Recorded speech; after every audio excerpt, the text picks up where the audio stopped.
Bonjour et bienvenue sur la chaîne d'Astrovédique pour cette vidéo sur le fait de choisir quel système utiliser en astrologie védique. Alors je suis à peu près sûre que si vous avez découvert l'astrologie védique depuis peu et que vous avez commencé à creuser le sujet, vous vous êtes peut-être senti dépassé par rapport aux différents systèmes ou autres variables qui se sont présentés à vous. Cela dit, quel que soit le système que l'on choisit d'utiliser, et cela est vrai aussi bien sûr pour l'astrologie occidentale, l'astrologie reste un sujet complexe qui demande de toute façon du temps avant d'être maîtrisé à minima. Et ce n'est pas par hasard que l'astrologie, qui en plus d'être une science, est un art. L'astrologue doit en effet arriver à croiser de nombreuses informations avant de réussir à faire la synthèse d'un thème natal. Et ici, je parle d'un thème natal qui tient la route et qui soit suffisamment digeste à écouter pour la personne qui consulte. Alors, venons-en à l'objet de cette vidéo. Quel système choisir parmi tous ceux qui existent et quels outils privilégier pour faire des analyses et des prédictions qui soient les plus justes et les plus pertinentes possibles? Commençons déjà par regarder les différents grands systèmes qui existent. Alors, celui qui est sans doute le plus connu et le plus utilisé depuis longtemps, de par le monde, est le système Parashara. Alors, sachant cela, on peut supposer que c'est un système qui a fait ses preuves. Et en effet, il donne généralement de bons résultats aux astrologues qui l'utilisent. Mais alors, qu'en est-il du système Gemini? Idem, les astrologues qui l'utilisent sont aussi satisfaits de ce système qui pourtant possède des différences significatives avec le système Parashara. Et que dire du système Bhrigu, ou bien du système tantrique, ou encore de celui connu sous le nom de Tajika, etc., etc. Chaque astrologue qui utilise l'un d'entre eux est sans doute persuadé qu'il a choisi le meilleur. Sinon, pourquoi l'utiliserait-il si ce n'était pas le cas? Quoi qu'il en soit, c'est un vrai casse-tête pour la plupart des Occidentaux de prendre la décision d'utiliser celui-là plutôt qu'un autre. Et il n'est pas impensable non plus qu'un jour vous découvriez au hasard de votre navigation sur Internet d'autres façons d'utiliser l'astrologie védique avec ces mêmes systèmes. La créativité et le génie humain n'ont pas de limite, et dans un sens c'est tant mieux, mais en attendant, ça ne simplifie pas la tâche. Surtout si vous envisagez de vous lancer sérieusement dans l'apprentissage de Jyotish, vous avez sûrement envie d'aller dans la meilleure direction possible, et ceci dès vos premiers pas.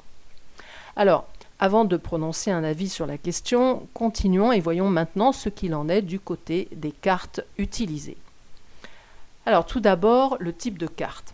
Eh bien, il en existe a priori 3, enfin en tout cas de ce que j'en sais. Si vous utilisez la carte du sud de l'Inde, vous verrez ceci. C'est la carte qui fixe les signes. Et si vous utilisez celle du nord de l'Inde, vous aurez celle-ci sous les yeux. C'est la carte qui fixe les maisons. Et si vous utilisez la carte de l'Est de l'Inde, elle ressemblera à ça. À ma connaissance, les cartes qui sont principalement utilisées sont la carte du Sud et celle du Nord. Mais cela ne veut pas dire que celle de l'Est a moins de valeur que les deux autres, on est bien d'accord. Et bien que les trois soient un support qui présente les mêmes informations, il va falloir faire un choix parmi celles-ci à un moment donné. Et que dire de toutes les cartes, en dehors du thème natal, qui sont dérivées de celui-ci, comme les 16 Vargas, ou cartes divisionnelles qui permettent d'explorer plus en détail les différents domaines de l'existence, ou encore la carte des maisons, la carte des transits, etc., etc., etc. Donc vous voyez, ça commence à faire beaucoup, et comment faire pour ne pas se perdre avec autant de cartes et d'informations à traiter. Bon, passons maintenant en revue le système des dashas, qu'on appelle aussi les périodes planétaires. Alors c'est grâce au dasha qu'il est possible d'évaluer à quel moment certains types d'événements se produiront dans la vie d'une personne. Alors, faut-il utiliser le système Vimshottari, basé sur les nakshatras, ou demeures lunaires, ou plutôt le Charadasha, qui est basé sur les signes? Il faut savoir que dans le traité d'astrologie de Parashara, le Brihad Parashara Hora Shastra, un des ouvrages fondateurs de Jyotish, il y a plus d'une vingtaine de dashas différents qui peuvent s'appliquer sous certaines conditions ou selon certains contextes. Donc vous voyez, ça commence vraiment à sérieusement donner le tournis ici. Mais ce n'est pas tout. Alors, parlons maintenant de la question brûlante de la Yanamsha, le système de calcul de la précession des équinoxes. Donc il va sans dire que c'est probablement le sujet le plus débattu dans le monde des astrologues védiques, mais pas seulement. Et pour cause, il en existe beaucoup. Alors on a le Lahiri, le Raman, le Truchitra, le Yukteswar, le Krishnamurti, Bazin, Fagan et j'en passe. Alors, parmi tout cela, lequel est-il le plus précis? Quel faut-il choisir de préférence? J'imagine qu'à ce stade, vous vous dites stop, là, il va me falloir 3 vies pour arriver à utiliser cette science védique et savoir quel système choisir. Mais alors, que penser de tel ou tel astrologue qui dit sur le net que le système qu'il utilise est le meilleur, qu'il est le plus juste? Comment a-t-il fait? S'agit-il d'une simple question d'ego? Et d'ailleurs, quel est le genre d'astrologue qui pourrait dire qu'il utilise un système qui n'est pas exact? Franchement, vous imaginez le tableau, ça n'a pas de sens, quoi. Ou bien s'agit-il plutôt de la confiance que l'astrologue place dans le système qu'il a choisi et qu'il a testé dans sa pratique régulière depuis un certain temps?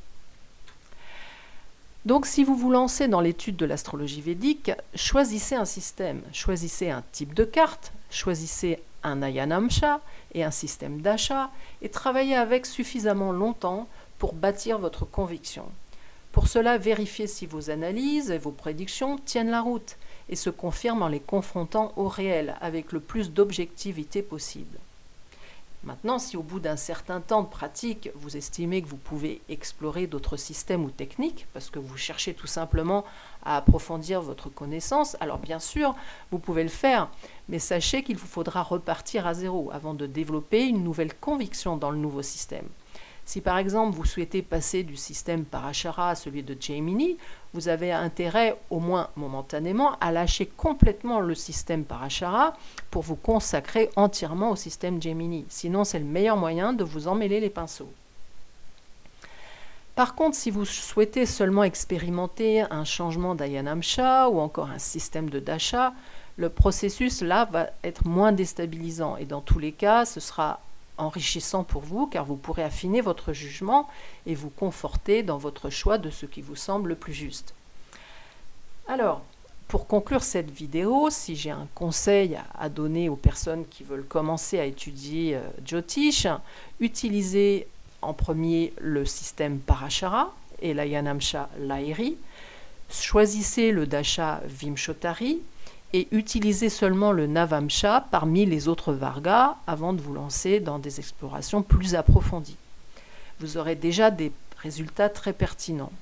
Et une fois que vous aurez développé votre confiance et votre conviction dans ces systèmes et même dans l'astrologie védique, vous pourrez vous orienter vers des techniques d'approfondissement ou même de nouveaux systèmes avec beaucoup de plaisir car je suis persuadée que chacun d'eux est sans aucun doute digne d'intérêt. Et puis, rappelez-vous que si les différents systèmes dont j'ai parlé depuis le début sont utilisés et testés depuis longtemps et qu'ils existent toujours aujourd'hui, c'est bien la preuve que les astrologues qui les utilisent en sont satisfaits. Voilà, c'est ce que j'avais envie de partager avec vous aujourd'hui. J'espère que vous avez apprécié ma vidéo. Si c'est le cas, abonnez-vous à ma chaîne et pensez à activer la cloche. Et à bientôt pour une nouvelle vidéo.